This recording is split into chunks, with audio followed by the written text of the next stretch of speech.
इंदसद्वन्द्यानं तिरुवणहिदमधुरविसदवकाणम् अन्तातीतगुणानं नमो जिनानं जिदभवाणं. कुंदकुंदाचार्य भगवान की जय. पंचास्तिकाय संग्रहामध्ये 46 नंबरची गाथा बोलत होतो आपण. ववदेसा संठाणा संखा विषयाय होंती ते बहुगा ते तेसी म्हणते अण्णत्तेच्या विविजंते. काय सांगितलं अर्थ? काय सांगायला त्या गाथेमध्ये की द्रव्य आणि गुण हे सर्वथा भिन्न रूप नसतात आणि हे जे व्यपदेश वगैरे आहेत त्यांच्याद्वारे भेदाचीच सिद्धी होते असं नाही. म्हणजे अनेक मतवादींनी म्हटलं की नाव वेगवेगळं आहे, द्रव्य वेगळं, गुण वेगळं, त्यांचं संख्या वेगळी आहे, त्यांचे आधार वेगळे, त्यामुळं ते भिन्न भिन्न माना, त्याला काय एक मानताय असं काही मतवादींनी म्हटल्यावर तिथं आपण त्यांना खुलासा करून सांगतोय की अन्यत्व रूपक्षामध्ये जसं व्यपदेशादी भिन्न भिन्न घडतात तसंच अनन्यत्व असणाऱ्या द्रव्यगुणामध्ये सुद्धा असा व्यपदेशादी घडतो. म्हणजे अनेक असू शकतात. काय सांगितलंय? व्यपदेश म्हणजे नाव, संज्ञा. जसं आपण संज्ञा, लक्षण, प्रयोजन आणि भिन्नता असं म्हणतो ना द्रव्य आणि गुणामध्ये, तर इथं त्यांनी अजून 4 पक्ष उठवले. व्यपदेश, संस्थान, संख्या आणि विषय. विषय म्हणजे आधार. मग हे अनेक असतात. विषय म्हणजे आधार.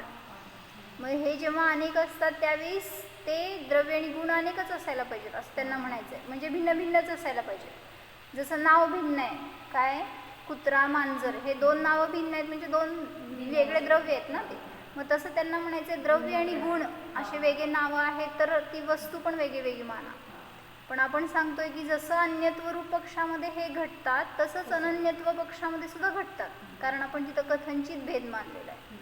मग कथन करण्याच्या अपेक्षेने वगैरे भिन्नता समजून घेण्यासाठी वगैरे करून दाखवू शकतो, पण तिथं म्हणून त्यात सर्वथा भेद असायला पाहिजे असं नाही.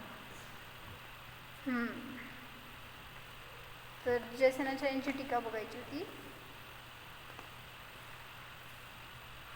काल काय बघितलं होतं विशेष आपण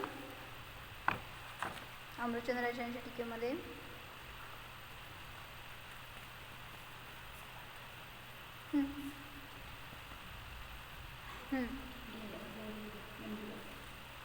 आहे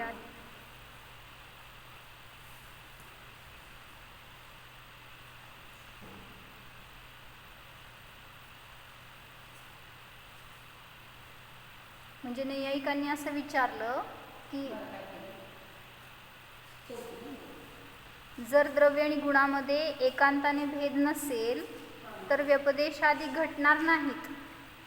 म्हणजे काल तेच वाचलं होतं आपण की जर ते भिन्न रूप भेदरूप नसतील तर त्यांच्यामध्ये हे व्यपदेश वगैरे वेगळे वेगळे घटणारच नाहीत, ते एकच होऊन जाईल. म्हणून वेगळे वेगळे माना. काय म्हणले मी? जर त्याच्यामध्ये भिन्न नसेल तर त्यांच्यामध्ये व्यपदेश आदी घटणार वेगळे वेगळे होणारच नाहीत ना नाव वगैरे. मग त्यांना म्हणून ते जर एकच आहे तर मग वेगळे वेगळेच असं घटणारच नाही. 2 त्याची नावं वेगळी आहेत, संज्ञा वेगळे, काय संख्या वेगळी, असं काही घटणारच नाही असं त्यांना म्हणायचं आहे. पण सांगितलं की म्हणजे नैयायिकांनी विचारलं जर द्रव्य आणि गुणामध्ये एकांताने भेद नसेल तर व्यपदेश आदी घटणार नाहीत, म्हणून त्यांना भेदरूपच माना असं त्यांचं म्हणणं आहे. मग त्याला जैनांनी सांगितलं की द्रव्य आणि गुणामध्ये जसे कथनचित भेद असताना व्यपदेश आदी घटित होतात तसे अभेद असतानाही घडतातच. काय अभेद पक्षामध्ये सुद्धा व्यपदेशाधिक भिन्नता असू शकते. म्हणून द्रव्य आणि गुण सर्वथा भेदरूप नसतातच, नाहीतच असं सांगितलं.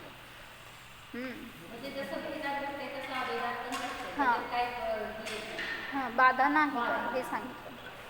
आता पुढं जयसेनाचार्यांची टीका सांगते. काय पाहिजे तुम्हाला?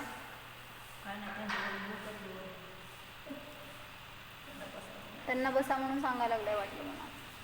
त्यांचं काय काम नाही यावर, बसा म्हणून सांगा.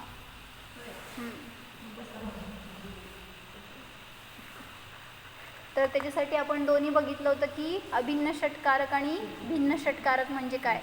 अभिन्न षटकारक म्हणजे एकाच द्रव्यामध्ये कर्ता कर्म करण संप्रदान अपादान अधिकरण हे सगळं घटवलं होतं. आणि जेव्हा भिन्न षटकारक दाखवतो त्यावेळेस दोन द्रव्यामध्ये उदाहरण समजून देण्यासाठी त्यांनी भिन्न षटकारक दाखवली, पण त्याच्यातून आपल्याला अभेदाकडे जायचं म्हणून ते द्राष्टांत रूपाने घटवून दाखवलं. जसं आत्मा आत्म्यामध्ये आत्म्याच्या द्वारे आत्म्याला आत्म्यापासून जाणतो, आत्म्यामध्ये जाणतो, असं सगळ्या षटकारकांच्या द्वारे अभिन्नता दाखवली. जेसेनाचार्यांची टीका आहे. हां, त्याचं झालं सगळं. तर त्यामध्ये शंका आली होती आम्हाला, म्हणूनच मूर्तद्रव्याचे हो घेतलं होतं काल आम्ही फळ्यावर पण. मूर्तद्रव्याचे मूर्त गुण असं जेव्हा म्हणतो तर ते संस्थानामध्ये का घटवलं असं एक शंका आली. मूर्तद्रव्याचे मूर्त गुण हे त्यांनी घेतलंय उदाहरणामध्ये. म्हणजे ते सांगितलं की उंच देवदत्ताची उंच गाय किंवा विशाल झाडाच्या विशाल शाखा असं अभिन्न पक्षामध्ये घटवले. त्यात पुढं उदाहरण दिलेलं मूर्तद्रव्याचे मूर्त गुण. मग ते कसं काय लावलं असं नाही समजलं. संस्थानामध्ये ते का घेतलंय उदाहरण असं आपण कन्सिडर करायचं असेल तर करू शकतो की मूर्त म्हणजे काहीतरी आकार आहे वगैरे म्हणून त्याला. पण मूर्त काय सांगायची गरज आहे ना की या आकाराचं किंवा या एवढ्या प्रदेशी वगैरे असं म्हणलं असतं तर अजून संस्थानाकडे गेलं असतं. मूर्तच्या द्वारे संस्थान कुठं समजतंय असं मला प्रश्न आला होता. कसं मूर्त द्रव्याला संस्थान असतात हे काय आपण समजून घेऊन काढायचं असेल तर मग त्यांनी स्पष्ट का तसं सांगितलं नाही असं मला. असू दे की पण मग असं म्हणलं नाही की संस्थानवालं मूर्तद्रव्य. मूर्तद्रव्याचे मूर्त गुण असं का सांगितलं असं एक प्रश्न आला होता. मग तसंच दुसरं उदाहरण दिलं एकाने तिथं चेतन द्रव्याचे चेतन गुण. त्याला कशाला संस्थान कुठं कळतंय असं मला त्यात प्रश्न आला. हो चेतन गुण म्हणा नाही तर मूर्त गुण म्हणा, संस्थान कसं त्यातून गर्भित अर्थ काढा म्हणलं तर काढू शकते की पण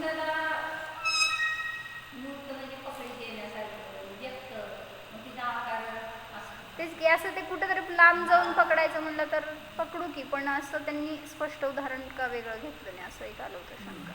आणि त्याचं काही खुलासा पण वर्णिजींनी असं काही केलं नाही आहे.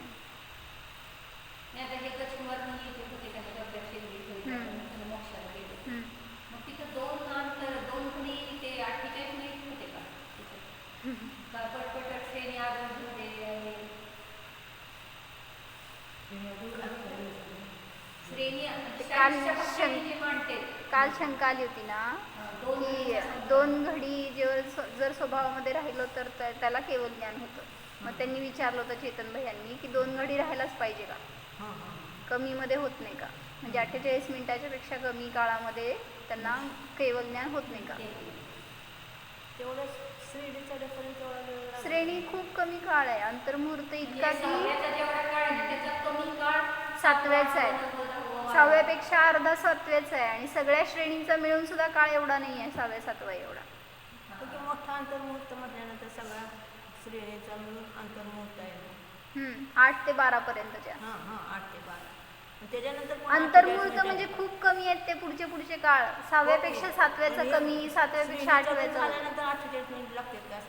नाही कारण 12वं गुणस्थान क्रॉस केलं की 13व्यात गेला की केवळ ज्ञान झालं. म्हणून तर प्रश्न आला तर त्यांना.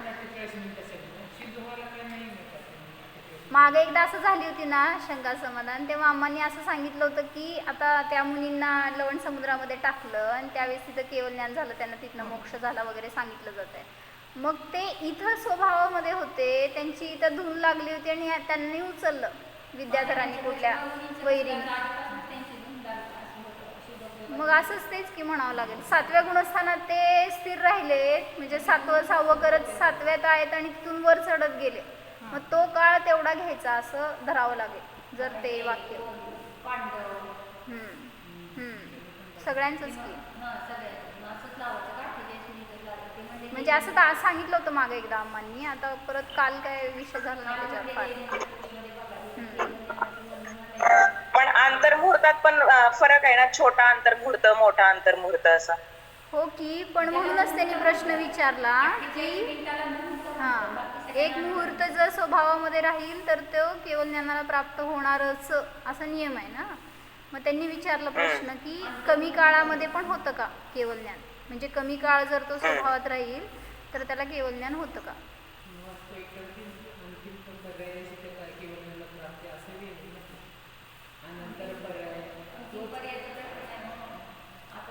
अंतर्मुहूर्त म्हणजे किती घ्यायचं किंवा मुहूर्त झालं तरच केवळ ज्ञान होतं का असं त्यांची शंका होती. ठीक आहे, चिंतन करून सांगा.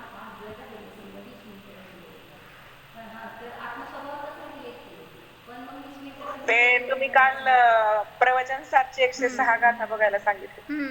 काय होतं प्रश्न काल काल अभ्यास दिला होता. हो, तुम्हाला सांगायचं विसरले की जे नाही ना काकी अभ्यास कालचं 106 नंबरच्या गाथेमध्ये प्रवचन सारमध्ये त्यांनी प्रश्न घेतलाय ना.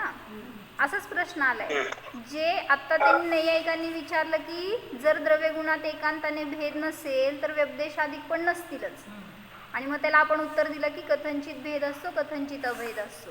मग आता इथं त्यांनी उलटा प्रश्न विचारलाय 106 गाथेमध्ये की जे अपृथक असतात त्यांच्यामध्ये अन्यत्व कसं काय घडतं. जर तुम्ही द्रव्य आणि गुण एक म्हणताय तर त्यांच्यामध्ये अन्यत्व कसं घडतं असं त्यांचा प्रश्न आहे. आणि त्याला उत्तर नाही ना काकी सांगणार आहेत.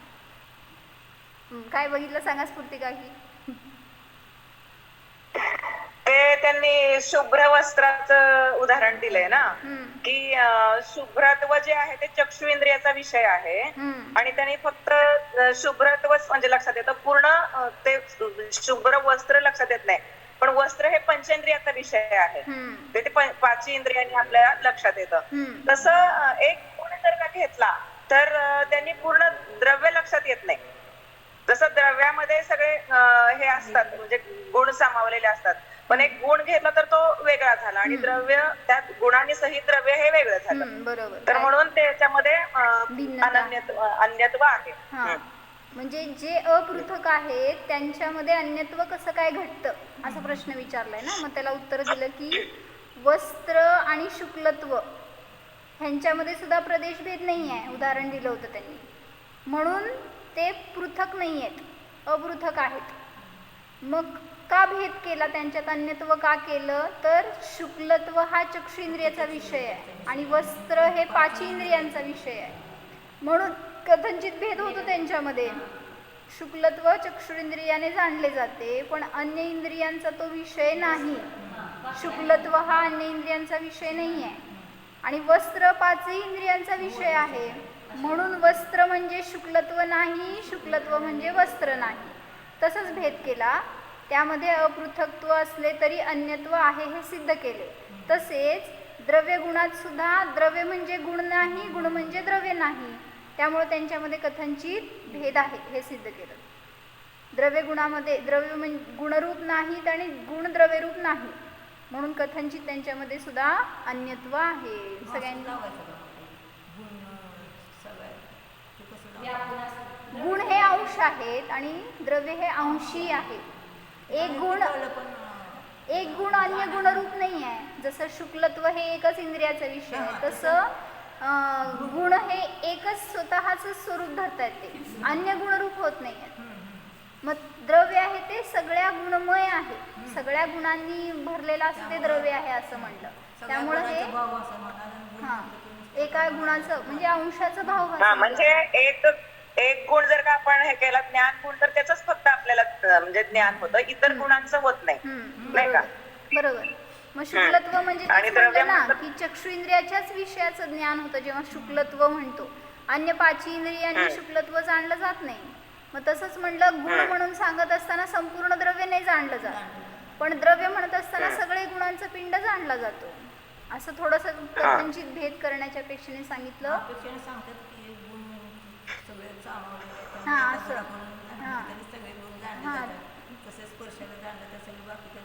बरोबर आहे की, पण आता कथन करताना आपण वेगळं म्हणून मग आता शुक्लत्व म्हणलं तरी सुद्धा नुसतं शुक्लत्व कुठं नाहीच आहे. त्या वस्त्राशिवाय नाही आहे किंवा त्याला असणारं सगळंच आकार प्रकार जे काय त्याचे स्पर्श रस गंध वर्ण सगळ्यांनी ते सहितच आहे. म्हणजे पाची इंद्रियांचा विषय असल्याशिवाय ते एक गुण त्याच्यामध्ये नसणारच आहे.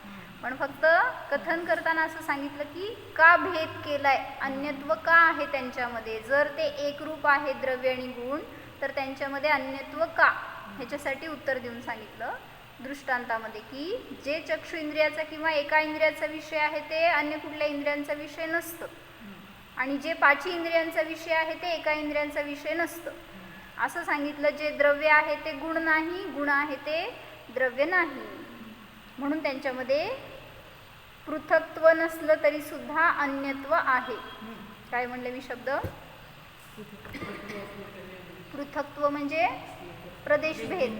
प्रदेशभेद नाही आहे द्रव्य आणि गुणामध्ये, पण तरी सुद्धा अन्यत्व आहे. म्हणजे एकाच प्रदेशामध्ये असले तरी सुद्धा कथनचित ते भेदरूप आहेत. काय प्रश्न आहे का? हा, तिथे ना ऍक्च्युली गुणांसाठी ते 106व्या गाथेमध्ये ना गुणरहित किंवा निर्गुण म्हटलेले, म्हणजे काय? गुण हे अन्य गुणाला अन्य गुण नसतात. हे आपण परमध्ये एकदा घेतलं होतं मागच्या एका याच्यामध्ये. द्रव्य आहेत ते गुणांचा पिंड आहे, म्हणजे द्रव्याच्या आधारे गुण राहतात, पण गुणाच्या आधारे गुण नाही राहत. एक गुण आहे तो स्वतंत्र असतो, म्हणून त्याला सूत्र दिले द्रव्याश्रया निर्गुणा गुणाहा. द्रव्याच्या आश्रयाने गुण राहतात, पण गुणाच्या आश्रयाने अन्य गुण नसतात. ज्ञान गुणाचं गुण काय सांगा? जाणणे. जाणणे हे कार्य आहे त्याचं, गुण गुण म्हणतात. ज्ञान गुण म्हणजेच जाणणे आहे वास्तविक. मग गुणाचा गुण नसतो, म्हणून तिथं त्यांनी ते सूत्रामध्ये सांगताना विस्तार करून सांगितलेलं आहे की द्रव्याचे गुण असतात म्हणलं जातं, पण गुणाचे गुण नसतात. म्हणून तिथं त्यांनी ते वापरलंय शब्द. गुणाचं कार्य काय त्याच्यानुसार त्याची ओळख होती. चला तर जेसेनाचार्यांच्या टीकेमध्ये काय सांगतात बघू. व्यपदेशाः संस्थानानि संख्या विषयाः च भवन्ति. व्यपदेश, संस्थान, संख्या आणि विषय आहेत. ते पूर्वोक्त व्यपदेशादयः. ते पूर्वोक्त व्यपदेशाधिक कति संख्या उपेताः. किती संख्येने सहित आहेत. प्रत्येकम बहवः. प्रत्येकी बहु आहेत म्हणजे अनेक आहेत. काय म्हणायचे? व्यपदेश म्हणजे काय? नाव, संज्ञा अनेक आहेत, संस्थान अनेक आहेत, संख्या अनेक आहेत, आणि विषय म्हणजे आधार म्हणा अनेक आहेत. ते व्यपदेशादयः तेषां द्रव्यगुणानां कथंचित अनन्यत्वे विद्यन्ते. ते व्यपदेशाधिक त्या द्रव्यगुणांच्या कथंचित अनन्यत्वामध्ये राहतात. म्हणजे जे अनेक व्यपदेशाधिक आहेत ते द्रव्यगुणांच्या अनन्यत्वामध्ये सुद्धा राहतात. आवाज येतोय ना माझा?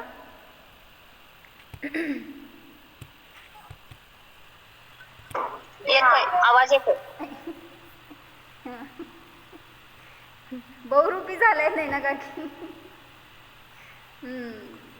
तर तिथं म्हणलं की जे द्रव्य आणि गुण आहेत त्यांच्यामध्ये अपृथकता आहे, तरी सुद्धा त्यांच्यामध्ये व्यपदेशाधिक अनेक घटतात आहेत असं सांगितलं. कथंचित अन्यत्वेच अपि. जसं अनन्यत्वामध्ये घटतात तसंच कथंचित अन्यत्वामध्ये सुद्धा राहतात हे व्यपदेशाधिक. मग तिथं नैयायिकांनी विचारलं, मी आत्ता जे सांगितलं तेच इथं घेतलंय शंका. नैयायिकाः किल वदन्ति द्रव्यगुणानां यदि एकांतेन भेदः नास्ति तर्हि व्यपदेशादयः न घटन्ते. सांगा काय म्हणले काका? नैयायिकांनी म्हटलं, खरोखर नैयायिक विचारतात की द्रव्य गुणांमध्ये जर एकांताने भेद नाही, कुठे आहे द्रव्य, कुठे आहे गुण, कुठे आहे? एकाच ठिकाणी आहेत ना, तिथं प्रदेशांचं भेद नाही आहे त्यांच्यामध्ये. जर एकांताने त्यांच्यामध्ये भेद नाही तर व्यपदेशादी कसं घटतात असं नैयायिकांनी विचारलं. तत्र उत्तरम आहुः. मस्त काय तेथे उत्तर देतात.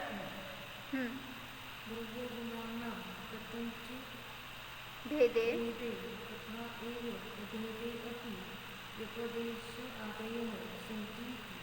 द्रव्य गुणांमध्ये कथंचित भेद तसेच कथंचित अभेद असताना सुद्धा व्यपदेशादी घडतात.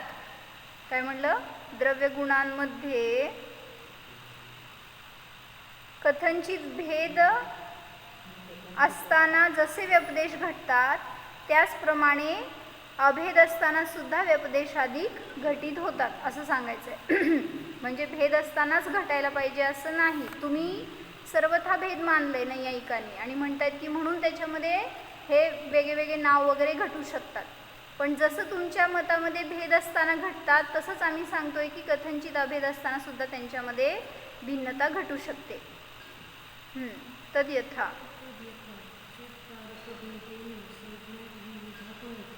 ते याप्रमाणे षटकारक भेदाने संज्ञा दोन प्रकारची आहे.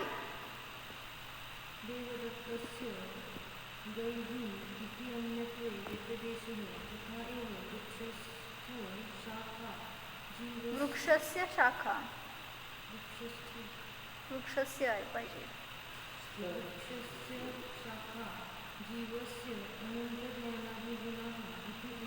अनन्यत्वे अपि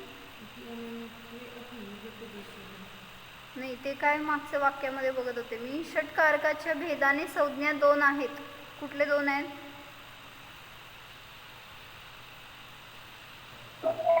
भिन्न षटकारक आणि अभिन्न षटकारक. संज्ञा दोन प्रकारचे आहेत म्हणतात ना. संज्ञा के दो भेद है.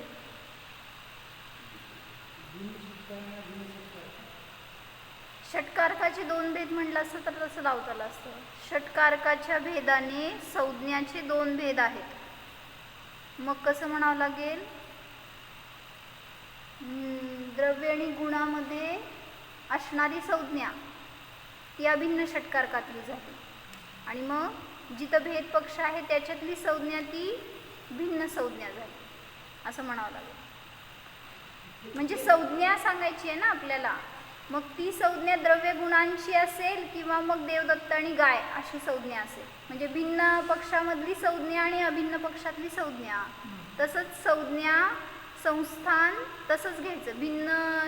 भिन्न प्रदेशी असणाऱ्यांचं संस्थान आणि अभिन्न प्रदेशी असणाऱ्यांचं संस्थान, संख्या आणि विषय अशा प्रकारे त्यांच्यामध्ये दोन भेद आहेत असं सांगायचं. षटकारकाच्या भेदाने त्यांच्यामध्ये भेद आहे. काय कळलं सोनल?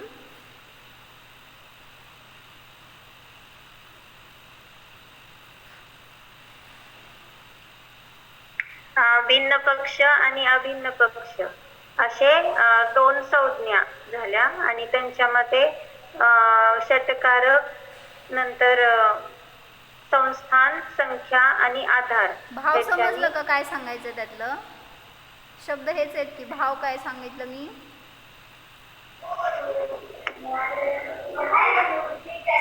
म्हणजे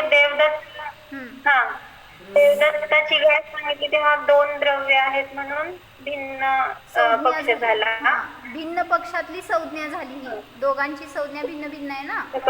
मग भिन्न पक्षातले भिन्न संज्ञा झाली.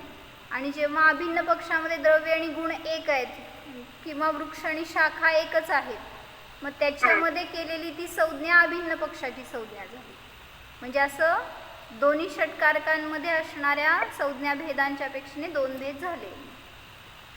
त्यांनी उदाहरण दिले तिथं पुढं. देवदत्ताची गाय अशा प्रकारे अन्यत्वामध्ये केलेला व्यपदेश तसेच वृक्षाची शाखा, जीवाचे अनंत ज्ञानादी गुण इत्यादी अशा प्रकारे अनन्यत्वामध्ये सुद्धा केलेला व्यपदेश अशा प्रकारे दोन संज्ञेचे भेद झाले. त्यांनी उदाहरण म्हणून लगेच पुढच्या वाक्यात दिले तेच. देवदत्ताची गाय यह अन्यत्व का व्यपदेश है, उसी प्रकार वृक्ष की शाखा जीव के अनंत ज्ञानादि गुण यह अनन्यत्व का व्यपदेश है. समजण्यासाठी जरासं ते उदाहरणं वगैरे तेच आल्यामुळे तुम्हाला कन्फ्यूज होत असलं तर विचारा परत, सांगते पाहिजे तर. नाही कळलं असलं तर. कळलंय का हे?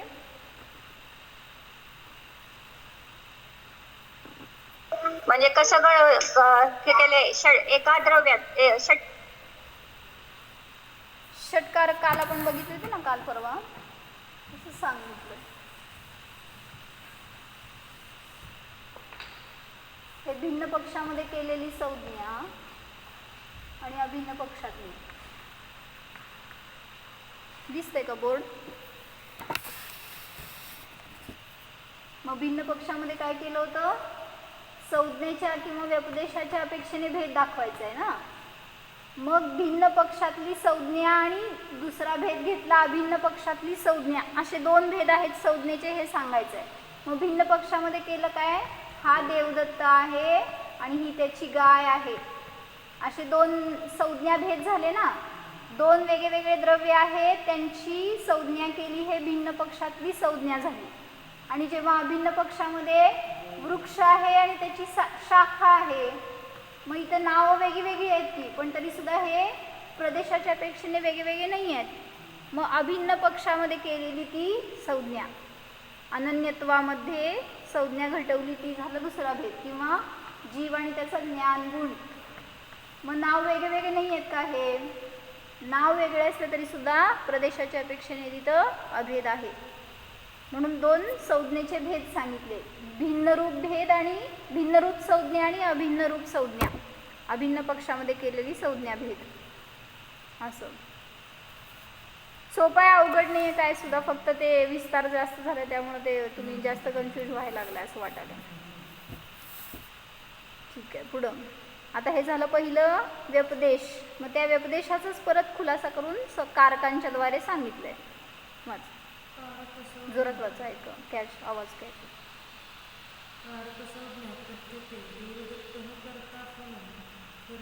देवदत्तः कर्ता कर्मताम आपन्नम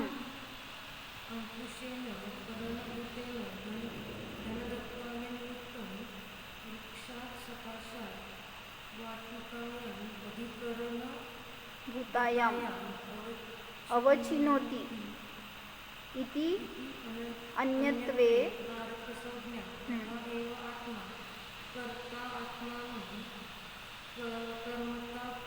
कर्मताम आपन्नम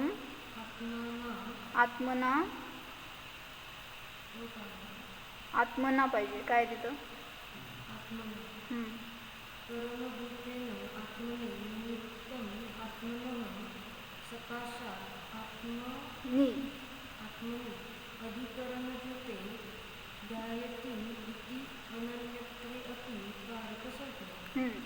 आता इथं ही व्यपदेश सांगितला होता. आता कारक संज्ञा सांगणार. कारक संज्ञेचे सुद्धा तसेच भेद केले, भिन्न आणि अभिन्न पक्ष रूपाने. मग भिन्न मध्ये कसं केलं? देवदत्त हे आपण उदाहरण बघितलेलं तसंच आहे, जसं जे अमृतचंद्राच्या टीकेत खुलासा चांगलं घेतलं होतं त्यांनी. देवदत्त कर्ता आहे, फळाला हे झालं कर्म, कर्मताम आपन्नम कर्मतेला प्राप्त झालेलं असं कोण? फळ. कर्मरूपाने अंकुशाच्या द्वारे म्हणजे करण झालं. धनदत्ताय निमित्तम धनदत्तासाठी. वृक्षात सकाशात म्हणजे वृक्षापासून. वाटिकेमध्ये म्हणजे अधिकरणभूत जी आहे ती वाटिका. अवचिनोती गोळा करतो म्हणा, तोडतो म्हणा. तर ही अन्यत्व पक्षामध्ये केलेली कारक संज्ञा आहे, जे आपण ते सगळं लिहून दाखवलं होतं, भिन्न षटकारक दाखवले होते. तर हे झाले कारक संज्ञेमधला कारक संज्ञेचा भेद भिन्न षटकारकामध्ये. तसंच अभिन्न षटकारकामध्ये दाखवलं. तसेच आत्म्याला प्रवचनसार मध्ये प्रस्तावनेमध्ये धन्यकुमारजी बोरेने जे लिहिलेले आहे ना, त्याच्याबद्दलच एक 3-4 वळी आहेत, ते वाचून दाखव का? म्हणजे त्याचा सर्व भावार्थ रूपाने कळेल एकदम. एक हे तर मग आता उद्या नंतर शेवटी सांग वाटत आहे, वेळ आहे, फक्त मी एक वाक्याचा अर्थ लावते मग सांगा. तसेच आत्म्याला म्हणजे कर्म झाला, आत्म्याच्या द्वारे म्हणजे करण झालं, आणि आत्म्यासाठी हे झालं संप्रदान. आत्मनः सकाशात आत्म्यापासून हे झालं अपादान, आणि आत्मनी म्हणजे अधिकरणभूत. मग आत्म्याच्या द्वारे आत्म्याला आत्म्यासाठी आत्म्यापासून जाणतो, आत्म्यामध्ये जाणतो, ध्यातो, अशा प्रकारे अनन्यत्वामध्ये सुद्धा कारक संज्ञा सांगितली. म्हणजे इथं सुद्धा अभिन्न षटकारकामध्ये कारक संज्ञा घटली ती आणि भिन्न षटकारकामधली कारक संज्ञा, अशा प्रकारे दोन्हीकडं हे दोन भेद झाले हे सांगायचंय. वाचा काय म्हणताय. ते म्हणजे हिडिंग मध्ये असं आहे, म्हणजे प्रवचन सारख्या प्रस्तावनेमध्ये लिहिलेलं आहे. बर. तर शुद्धोपयोगाचे फलीभूत केवळ ज्ञान सर्वता परनिरपेक्ष आहे. तर त्याच्यामध्ये हे बोल्ड लाईन मध्ये त्यांनी एवढं केले, शुद्ध आत्म्याच्या प्राप्तीसाठी अन्य कोणत्याही कारकाची निमित्ताची अपेक्षा नाही. ती सर्व प्रकारे आत्माधीन आहे, कारण तो स्वभाव पर्याय आहे. कोणत्याही स्वभाव पर्यायाच्या व्यक्तितेमध्ये दर्शन ज्ञान चारित्र्याची प्रवृत्ती स्वात्मानुभूक असते. या प्रद्रव्यामुळे ते झाले असे अन्य द्रव्य सापेक्ष व्यवहार तेथे लागू होत नाही. प्रत्युत केवळ आत्म्याच्या अवलंबनानेच हा झाला असा परमार्थ घटित होतो. कारण केवळ स्वच्या लक्षाने परनिरपेक्ष असा जो पर्याय प्रगट होतो त्यालाच स्वभाव पर्याय म्हणतात. केवळ ज्ञान पर्याय हा स्वभाव पर्याय आहे. स्वाधीनपणामुळे त्या परमात्म्यास स्वयंभू म्हणतात. निश्चयाने तर कोणतेही द्रव्य अन्य द्रव्यासह कारक संबंधच नाही आणि आत्म्याचाही नाही. विभाव परिणामामध्ये प्रद्रव्याची कारक संबंधाचा व्यवहार असतो. जसे श्रीखंडाच्या पर्यायामध्ये साखरेमुळे गोडी आली असा व्यवहार तरी असतो, परंतु स्वभावाच्या प्राप्तीमध्ये त्याची अपेक्षा नसते. त्यासाठी बाह्य साधने शोधण्याच्या व्यग्रतेने पराधीन होण्यास काहीही लाभ नाही, असा आचार्यांचा अत्यंत स्पष्ट इशारा आहे.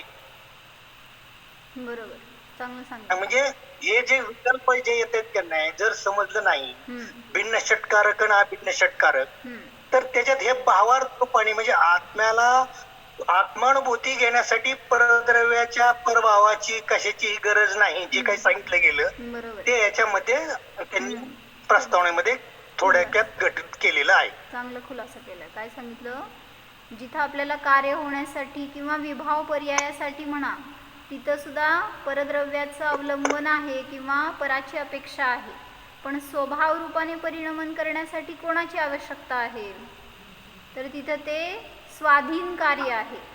जसं म्हणलं एखादी स्त्री आहे तर ती जेव्हा तिच्या स्वतःच्या घरात असती ना त्यावेळेस ती स्वाधीन असती म्हणा, किंवा सहजतेने तिचं कार्य चाललेलं असतं. तिला एक शेड्यूल माहीत आहे ना, काय करायचं आहे, किती करायचं आहे, कसं करायचं आहे, कुठं काय ठेवलं आहे, सगळं तिला माहीत आहे. त्यामुळे तिचं कार्य सहजतेने चाललं आहे. तिथं अवलंबनाची गरज नाही, तिला कोणाला काहीतरी विचारायचं आहे, आणायचं आहे, द्यायचं आहे वगैरे. तिचं स्वतः स्वाधीनतेने ती करते. 3 वाजता पहाटे उठून पण जेव्हा ती स्त्री समजा अहो कुठं गेलं म्यूट ऑल,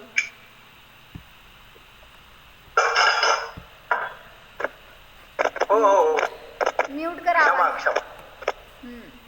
तर तिथं अन्य काय सांगत होते, ती स्त्री जर दुसऱ्या घरात गेली किंवा आमच्यासारख्या ठिकाणी आली समजा, तिला कुठलं काय उचलायचं आणि कुठं ठेवायचं हे सुद्धा माहीत नसतं. म्हणजे आता जी गोष्ट अपरिचित आहे, अपरिचित ठिकाणी गेलोय, मग अशा ठिकाणी जे आपलं कार्य नाही आहे असं ते कार्य करायला गेली ती स्त्री, तर तिथं समजत नाही की काय करायचं आहे, की ते कुठं करायचं आहे, कसं करायचं आहे. मग असं वाटतं की त्या व्यक्तीला काही येत आहे का नाही, किंवा मग कुठं करायचं, कसं करायचं, हे सगळं तिला अधीनता राहते, कोणाला तरी विचारायचं आहे, करायचं आहे वगैरे असं.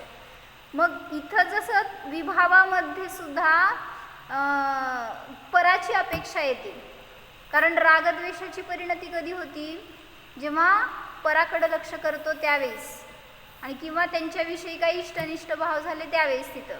पण जेव्हा आत्माविषय केला तिथं कुठला राग आहे आणि कुठला द्वेष आहे, किंवा कुठलं इष्ट परिणाम आहेत, अनिष्ट परिणाम आहेत, काहीच नाही. मग ती स्वाधीन परिणती आहे, तिथं कोणाला विचारायची आवश्यकता नाही आहे की आत्मा कुठं आहे, कसा आहे, कसा अनुभवात येतो वगैरे, किंवा मी अनुभवला तर त्याची टेस्ट कशी आहे. माझा अनुभव मला स्वाधीन आहे ना. दुसऱ्यांनी सांगितलं तरी सुद्धा तिथं तो स्वाद मला येणार नाही आहे.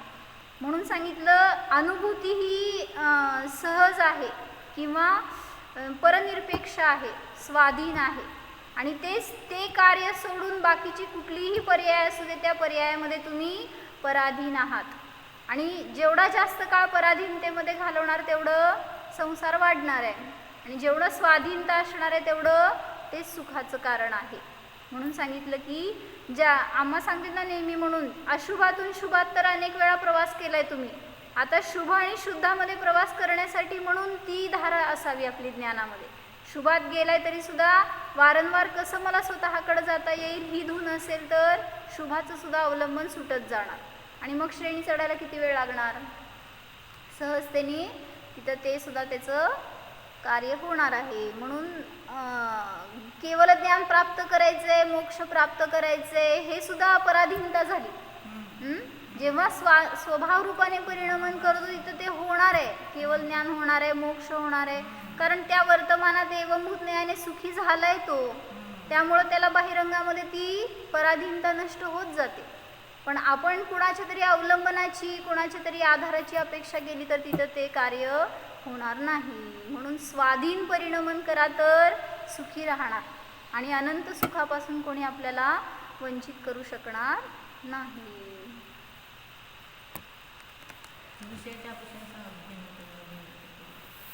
पुढे येतं ते अजून संस्थान यायचंय. विषय म्हणजे आधार घेतला होता काल. आधाराच्या अपेक्षेने उदाहरण काय घेतलं होतं? हां, ते गोठ्यातली गाय, गोठा आणि गाय हे आधार झालं. गाईचा आधार गोठा झालं. हां, आणि जीवाचं ज्ञान गुण, मग जीव हा आधार झाला, ज्ञान हे गुण त्याचे आधेय झाले. वृक्षाची शाखा तसंच घेतलं की वृक्षामध्ये शाखा, द्रव्यामध्ये गुण, आधार दाखवण्यासाठी सप्तमी वापरली. गोठ्यातील गाय, गोठ्यातली गाय ही भिन्नत्वाचं झालं. अभिन्नत्वामध्ये वृक्षामध्ये फांद्या किंवा द्रव्यामध्ये गुण, असं भिन्न पक्षामध्ये आणि अभिन्न पक्षामध्ये विषय घटवला जातो. सगळ्याच्या द्वारे जाणायचं काय की मी माझ्या सगळ्या अनंत गुणांची अभेदरूप आहे, कुठलेही गुण माझ्यापासून कुठल्याही काळात भिन्न होत नाहीत, हे जाणा. ओम.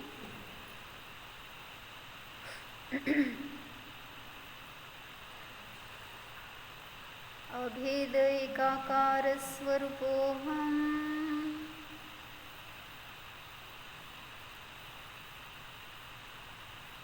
अनंत ज्ञान गुण संपन्नोऽहम्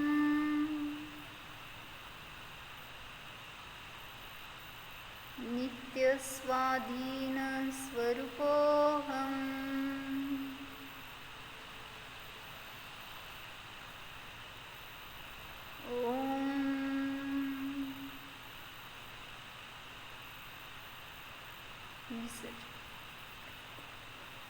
नमो हरिहन्ताणम्